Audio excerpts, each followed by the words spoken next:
Coming up, why losing out on Deuce Knight might not end up being as bad as you think it could be for Notre Dame. Plus, would the Irish have the same record if Steve Angeli had been the starting quarterback since day one? All that and more on today's mailbag edition of Locked On Irish.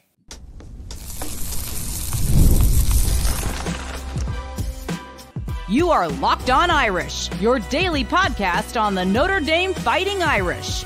Part of the Locked On Podcast Network, your team every day. What is up, and welcome into Locked On Irish, your daily Notre Dame podcast. I'm your host, Tyler Wojciak. I'm a Notre Dame alum and producer at Fox Sports, and happy Friday, everybody. It is great to have you here on this Friday, October 4th, and thanks for making this your first listen of the day before you get your weekend rolling. As always, you can watch the full episode on YouTube, or you can listen wherever you get your podcast. Please like the video and subscribe if you are watching on YouTube, or rate the podcast 5 stars, leave a review, and subscribe on your preferred platform. And today's episode is brought to you by FanDuel. Place your first $5 bet and you'll get started with $200 in bonus bets guaranteed. Just visit FanDuel.com to get started. Even though it is the bye week, we got another Friday mailbag in store for you today. Lots of great questions, so thank you to everyone who sent yours in. And we are going to cover a lot of ground today. Like, how can Micah Shrewsbury help out Marcus Freeman?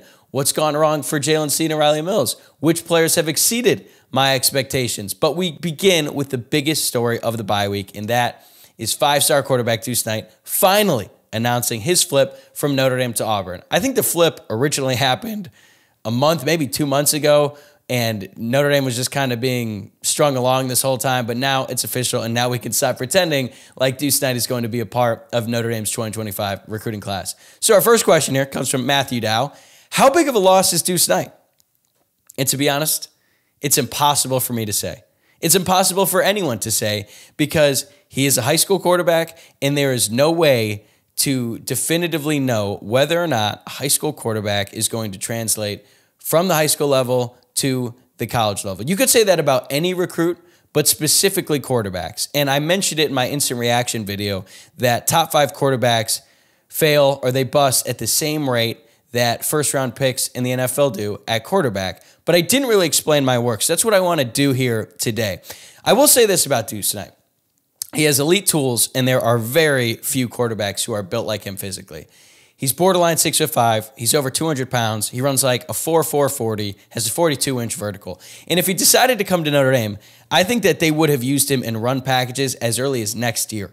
I don't think they would have redshirted him, even if C.J. Carr or Kenny Minchey ended up being the starter, because he is just that good at running the football. And in Mike Denbrock's offense, as we have seen, he likes to run the ball with the quarterback. But as for Deuce Knight's passing, that's a big question mark.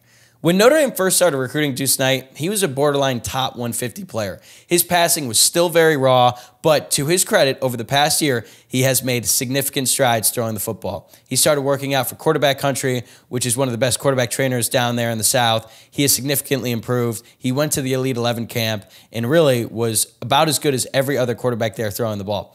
But that's in a t-shirt and shorts.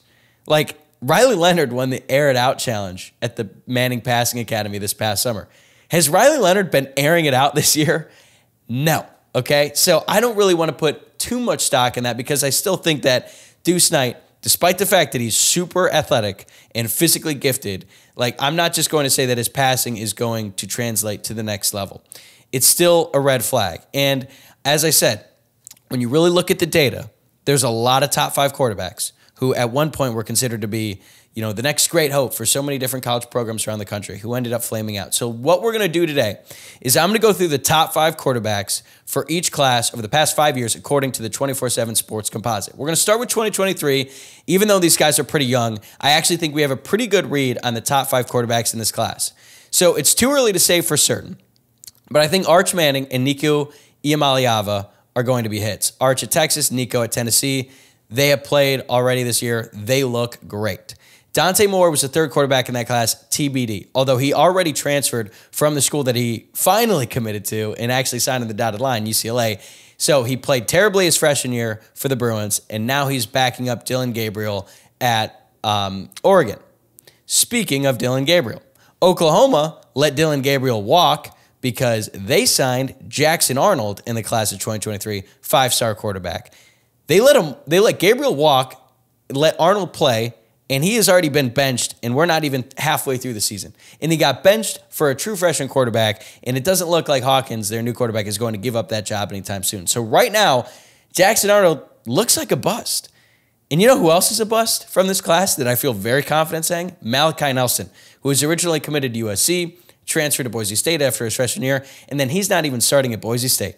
So even though this is just 2 years old, this class, at least in college, you've got two pretty definitive busts, two guys who look like they're going to be hits, and one TBD. So let's be generous here and say Dante Moore does end up hitting for Oregon. That's 2 hits for the schools that they committed to, 1 hit at a different school, and 2 busts. Now let's go to 2022. Top 5 quarterbacks in this class.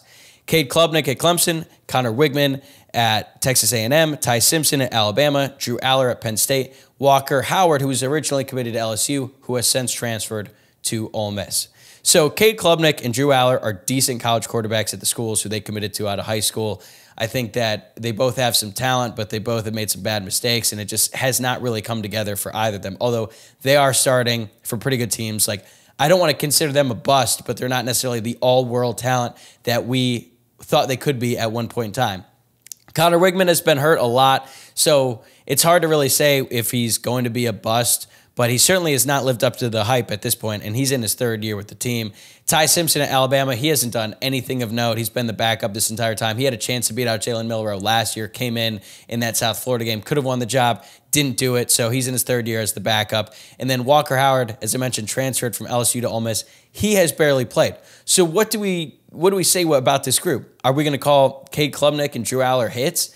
I guess, because they're the starting quarterback at their schools, but they've definitely fallen short of their expectations. Connor Wigman, TBD. I'll give him the benefit of the doubt because of his injuries. Ty Simpson, that looks like a bust, and Walker Howard looks like a bust as well. So best case there, it's 2 out of 5. Then we move back to 2021, all-time great quarterback class. This is like what every college football fan should hope that every recruiting class ends up being.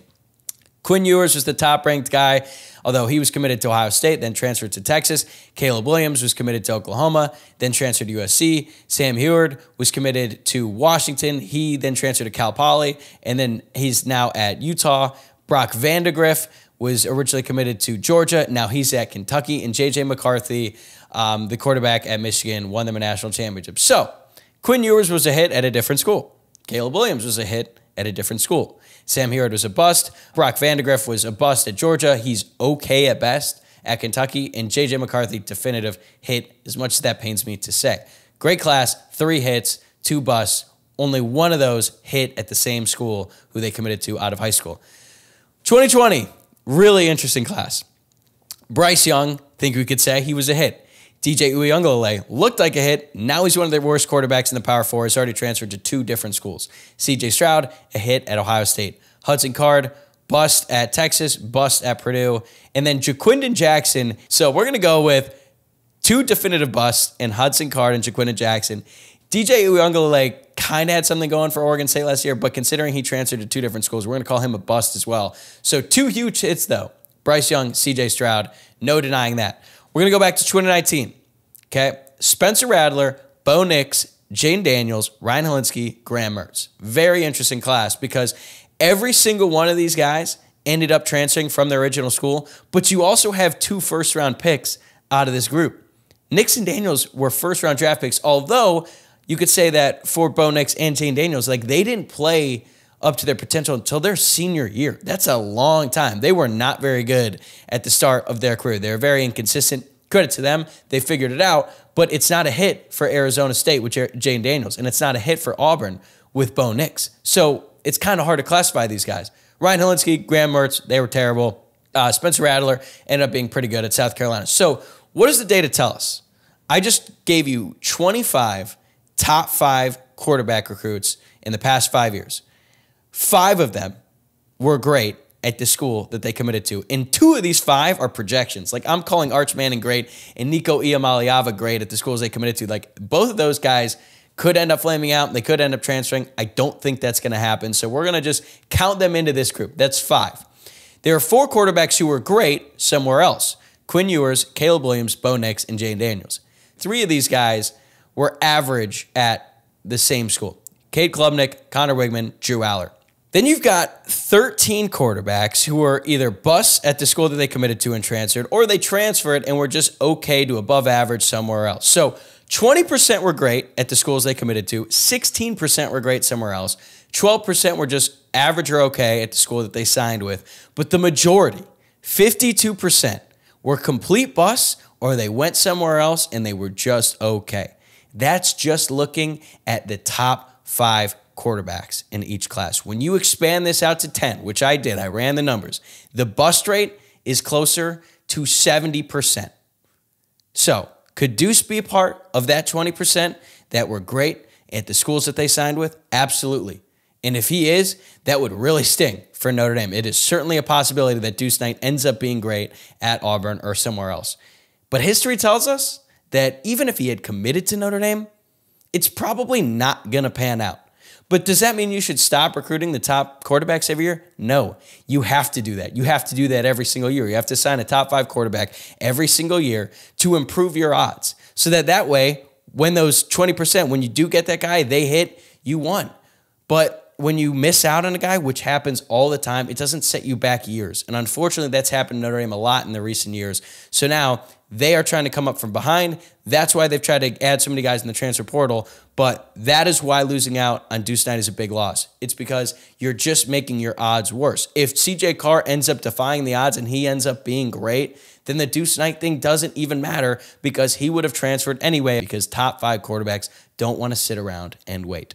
So what is Notre Dame going to do now? That leads me to another mailbag question from Nathan Coleman 45. I know you're probably getting this question a lot, but what's next for the quarterback position in 2025? And then I got another question that I want to lump in here from Connor Cross 17. If Deuce Knight decommits, he sent this in before he decommitted, will the Irish look in the transfer portal once again for a 4th quarterback? So I think Notre Dame is absolutely going to have a quarterback competition with the guys on their roster in the spring. My guess is that they're going to sit down with all 3 quarterbacks, Steve Angeli, Kenny Minchey, and CJ Carr after the season, and they're going to tell them the plan. They might ask one to leave, and they might say, hey, this is a 2-person race next year. Like, if it's Kenny Minchey and CJ Carr, they're probably just going to tell Steve Angeli, hey, man, you're better off just transferring else. But if they think that Steve Angeli has a legitimate chance to be the starting quarterback next year, they are going to tell all 3 guys, hey, it's up for grabs right now between the 3 of you. I don't think that's going to happen. I think that Steve Angeli wants to be the starter, but I think that Notre Dame is going to look ahead to the future here, so I think he's going to end up transferring elsewhere. So if that's the case, then it's CJ Carr and Kenny Minchey. Those are your only 2 quarterbacks on the roster that would still be a part of the team next year unless they're able to get someone in the class of 2025, and they're working aggressively to do that. I know that I threw out some names earlier this week. I think we're going to get a little bit more clarity later on, but it's kind of hard because everyone that Notre Dame is after right now in this class is currently committed elsewhere, so they don't want a ton of stuff leaking right now. So if one of those guys leaves, let's say Steve Angeli, and then it's Minchey and Carr, and then CJ Carr ends up winning that battle, that could get tricky because what is Kenny Minchey going to do, right? It's a really interesting situation. So I think that Notre Dame will go in the transfer portal to get a quarterback, but not a starter.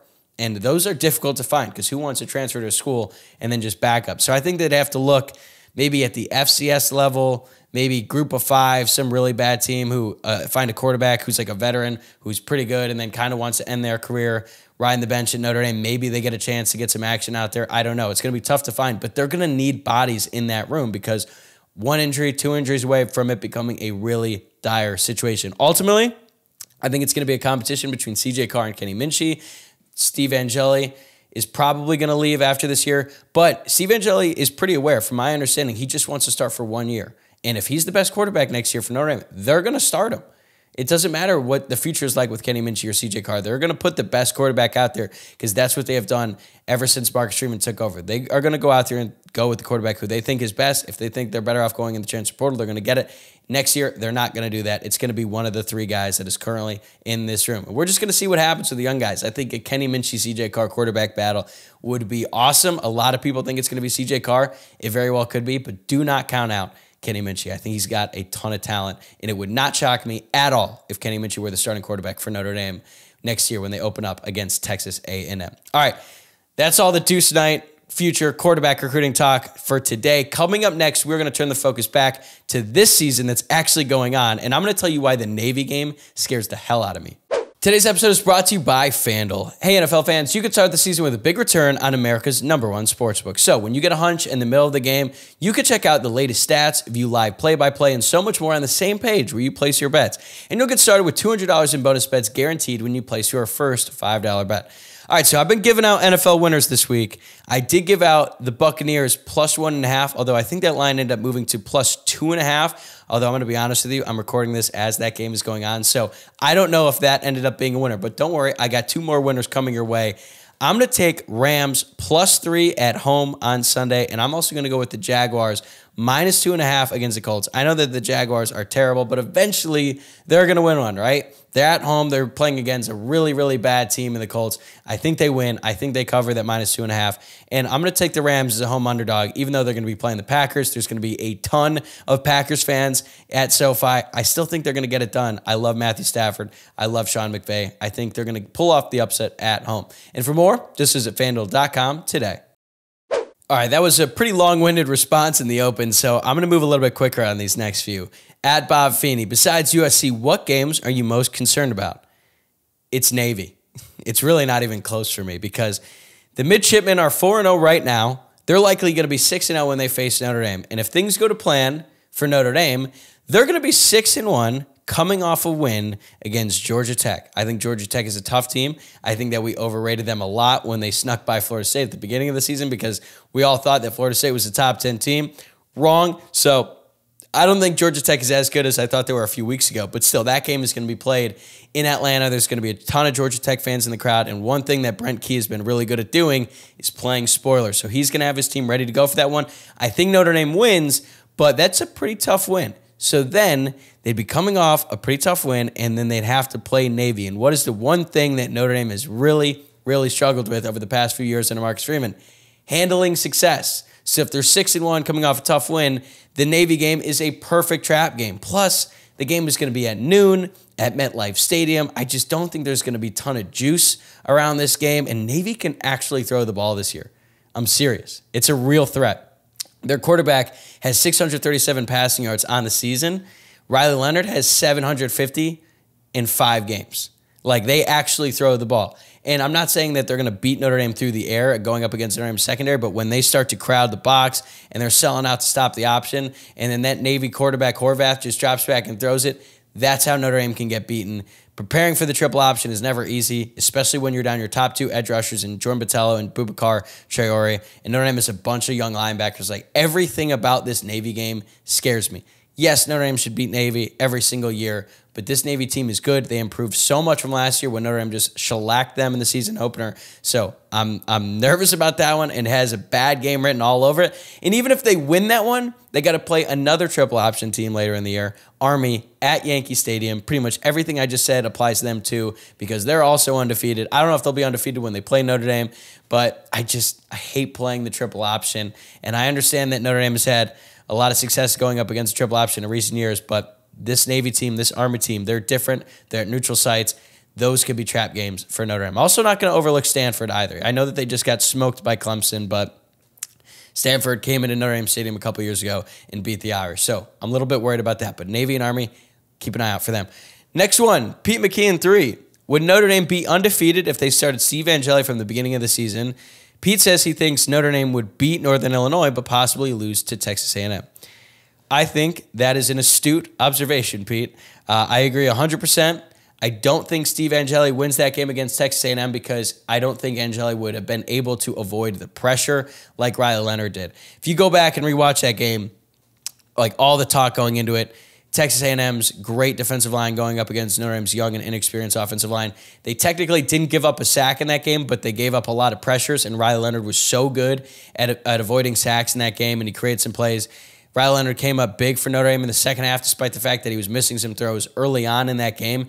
And Steve Angeli, I think, is a really good backup quarterback. He can make some throws, but that Purdue game was alarming. And I know that Notre Dame was blowing him out, but he took 3 sacks in that game that he absolutely should not have taken. He should have thrown the ball away or at least shown some mobility in the pocket. So I think if you take that Steve Angeli, you put him on the road in that kind of environment going up against Texas A&M, he would have taken much more sacks than Riley Leonard. It would have put the offense behind the 8 ball more often. I think that Texas A&M would have won that game. Although I do agree, that if Steve Angeli had played against Northern Illinois, they would have won that game, but I don't think that they would have blown them out. And a big reason why is because, yes, Riley Leonard was a big reason why Notre Dame lost that game, but the main reason, in my opinion, is because Notre Dame got dominated on the line of scrimmage on both sides of the ball against Northern Illinois. The defense could not get off the field, and they let Ontario Brown run all over them. And then on offense, they just couldn't really get the running game going on a consistent basis. Yes, it would obviously take away the absolutely disgusting interception that Riley Leonard threw at the end of the game. I think Notre Dame wins a close one with Steve Angeli, but we're not walking away from that game being like, wow, awesome game. So I do think that Notre Dame would have the exact same record with Steve Angeli that they have right now with Riley Leonard. Next one, John E. Mack. Which true freshman do you think takes the biggest leap the second half of the season? Leonard Moore, Kingston Viliamu-Asa, or Bryce Young? I would say the best case scenario for Notre Dame would be if it's Bryce Young, because they desperately need someone on the edge to step up now that Botello and Traore are out for the season, and Burnham has been dealing with an injury, and RJ Oben has been a massive disappointment. Like, they need help on the edges, and asking a true freshman to come in and be a dominant force on the edge is a lot to ask, but Bryce Young was a 5-star, borderline 5-star, I should say. If he can do that, that would help the defense immensely. But I think it's going to be Kingston Viliamu-Asa, because I think we're actively seeing the linebacker rotation slim down, right? Like, Jack Kaiser's dealing with an injury. He'll be back. Once he's back, he's going to be on the field a lot, but KVA is really, really special. He made some big-time plays against Louisville. That sack where he pulled off that dip move and got to Tyler Shuck was just basically all him, and he's becoming better and better by the week. I think he's going to have more opportunities as well, because like Leonard Moore is a really, really talented player, but I just don't think he's going to have the same opportunities as Bryce Young and KVA, because now that Christian Gray is going to be healthy again, Moore is going to be the third cornerback. He's not going to be on the field quite as much as I think KVA and Bryce Young will. But these three guys, three extremely talented true freshmen on the defensive side of the ball, they all have bright futures, but I just think that in the second half of the season, KVA is going to make a lot of noise. Next one. Owen Cameron, is there one player that has exceeded your expectations so far? I've got more than one. Let's do it. On defense, it's Jordan Clark for sure. The nickel, I thought he could be like a quality starter for Notre Dame, but he has been a huge help to this defense. Like, he has been a phenomenal player at nickel. I think he goes toe-to-toe with Thomas Harper last season and Tariq Bracy the year before that, which is not something I would have expected going into the season, because we all heard about his struggles last year for Arizona State, and the common theme we heard from the Notre Dame coaching staff was, oh, well, he was playing through an injury, and I was like, yeah, I mean, maybe. Well, it looks like that was right, because he was awesome, and he played his best game against Louisville when Notre Dame really needed him, because they were without Christian Gray. They were without Benjamin Morrison for a good chunk of that game. So they had to split out Jordan Clark wide, which is not his natural position. He came up, played really well against some really talented receivers on Louisville. So he's been huge. Adon Schuler has exceeded my expectations as well at safety. Jordan Botello would have been in that boat, but he got hurt. Offensively, I would say it's Emil Wagner, because he's been the most consistent offensive lineman to date. I think Billy Stroth and Ashton Craig were before they got hurt. But Emil Wagner, like, there were a lot of concerns about whether or not he'd be able to hold up this season given his inability to stay over 300 pounds. But there have been very few times where you just see Emil Wagner get blown off the ball and give up a sack or anything like that. Like, yeah, sometimes he got pushed back by Ashton Gelati. He lost a couple reps against Texas A&M, but, like, that's going to happen. He's not Joe Alt out there just yet. But I think he's been good. He has been a surprise player for this offense, because I think he has exceeded my expectations. So we'll see if some other guys show up on the second half of the year, but I'm taking Jordan Clark, Adon Schuler, Jordan Botello for a bit, and Emil Wagner for now. All right. So those are the guys who have exceeded my expectations. Coming up next, there are two guys in particular who have fallen short of my expectations for them up to this point, and it's hurting the Notre Dame defense. Are they going to be able to figure it out in the second half? That's next. Today's episode is also brought to you by Gametime. Whether it be sports, concerts, comedy shows, you name it, you know that I love going to live events. And Gametime is a new feature called Gametime Picks that makes getting tickets for your favorite live events even easier. Gametime Picks filters out the fluff to show you incredible deals on great seats, so you don't have to waste time searching through thousands of tickets. And just recently, I decided to go to a comedy show at the last minute. It's in West Hollywood. It's called The Comedy Store, and it was kind of a spur-of-the-moment thing. I was like with some friends. We didn't really have plans at night. We looked at Gametime. We're like, yo, we could go to the Comedy Store right now and end up having a great time. And we did, all thanks to Gametime. My favorite thing about the app, though, is you get a panoramic view from your seat in the app before you buy, and then you can buy tickets in seconds with just 2 taps. Take the guesswork out of buying tickets with Gametime. Download the Gametime app, create an account, and use code LOCKEDONCollege for $20 off your first purchase. Terms apply. Again, create an account and redeem code LOCKEDONCollege for $20 off. Download the Gametime app today. What time is it? Game time. Okay, our next question comes from Drew Brennan, 77. It has been 5 games, and we're just not seeing it from Riley Mills. It's an all too familiar refrain across the last 3 years. Is he the type of player who's reliant on a healthy Howard Cross in order to be a productive football player? I mean, yeah, up to this point, I would say Riley Mills has certainly been a disappointment. It's not like he's been bad, per se. We just expected him to be a dominant force in the middle, and that just really hasn't been the case. I felt like in the second half of last season, he was finally putting it together, and then when he decided to come back for this season along with Howard Cross, I thought that those two could make up one of, if not the best defensive tackle tandems in all of college football. We know that Howard Cross has not been fully healthy. He's been playing, but he's been dealing with something, although last week was the first week that Howard Cross looked like he was playing at his full capabilities. And it's also the same week that Riley Mills had his first tackle for loss on the season when he had a sack on Tyler Shuck in a pretty critical moment. So I think there is something to your point where Riley Mills is definitely more effective when he has a healthy Howard Cross next to him. I wouldn't say that he's totally reliant on that, but I definitely think it helps. And it would help any other defensive lineman, right? If you've got a monster like Howard Cross who's just eating up double teams and fighting through it, that's going to create more opportunities for other guys in the defensive line. So I'm hopeful that because Cross should be more healthy coming out of the bye, and considering that we saw some momentum from Riley Mills in that game against Louisville, hopefully they can really pick things up in the second half because they really need to. Because Notre Dame does not have the force on the edge without Patella, without Traore, while they still kind of figure things out with Junior Tui Alamaka, Josh Burnham, and RJ Oben. They need those two guys to step up, and I'm hopeful that they will. And also, they should be getting help from Gabriel Rubio here pretty soon, which is going to help those two guys tremendously because Gabriel Rubio is a great depth piece to come in. I don't know what to expect from him in that Stanford game, but I'm hoping that by Georgia Tech, Gabriel Rubio is an actual asset on this defensive line.